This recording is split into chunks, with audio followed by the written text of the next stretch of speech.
کہ مجھے ایک ایسی چیز معلوم ہوئی ہے جس کی آپ کو خبر نہیں، اور میں آپ کے پاس ملک سبا سے ایک یقینی خبر لے کر آیا ہوں۔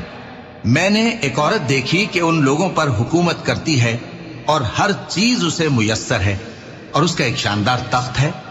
میں نے دیکھا کہ وہ اور اس کی قوم اللہ کو چھوڑ کر آفتاب کو سجدہ کرتی ہیں، اور شیطان نے ان کے اعمال انہیں آراستہ کر دکھائے ہیں اور ان کو رستے سے روک رکھا ہے، پس وہ رستے پر نہیں آتے اور نہیں سمجھتے ہیں کہ اللہ کو جو آسمانوں اور زمین میں چھپی چیزوں کو ظاہر کر دیتا اور تمہارے پوشیدہ اور ظاہر اعمال کو جانتا ہے، کیوں سجدہ نہ کریں؟ اللہ کے سوا کوئی عبادت کے لائق نہیں، وہی عرش عظیم کا مالک ہے۔ سلیمان نے کہا، اچھا ہم دیکھیں گے تو نے سچ کہا ہے یا تو جھوٹا ہے۔ یہ میرا خط لے جا اور اسے ان کی طرف ڈال دے، پھر ان کے پاس سے ہٹ جانا۔